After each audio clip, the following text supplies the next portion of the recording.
The Rush to the West. Note-taking study guide, page 151. Please be in your textbook on page 336 if you'd like to follow along. The question we're going to answer is, how did Mormon settlement and the gold rush lead to changes in the West? So we're going to talk about the Mormon settlement and then California gold rush. The first seeking refuge, Mormons. The Mormon Church was founded by Joseph Smith. Because of hostility, they moved from New York to Ohio and then to Missouri, and eventually from Missouri to Great Salt Lake in Utah.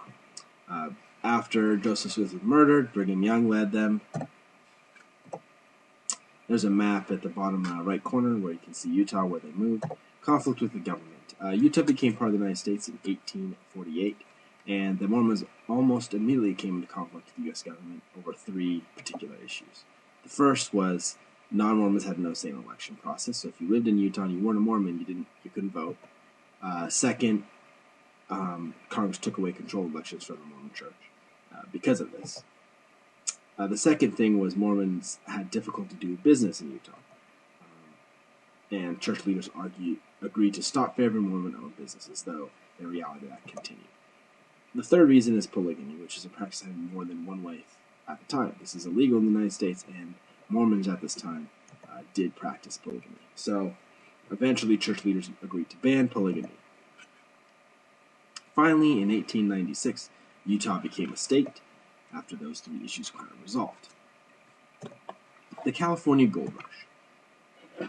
Gold was discovered in 1948 at Sutter's Mill near Sacramento. Fortune seekers called 49ers because they came in 1949.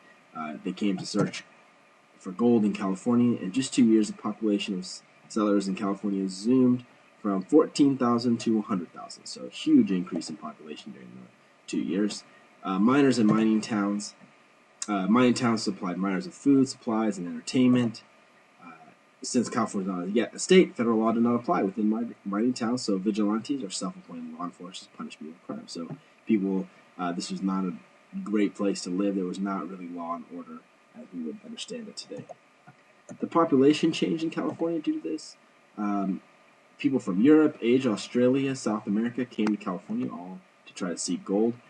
Chinese workers were discriminated and usually hired only for menial labor.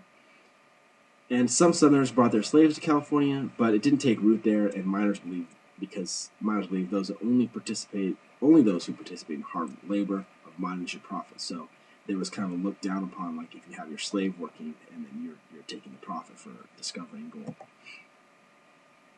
California's Native American population declined by 2/3 during the gold rush, mostly for disease, but also violent conflict as well, and being pushed off their native lands. This kind of goes along with the vigilante gangs who wanted their land as well. By 1850, only 15% of Californians were Mexican or Californian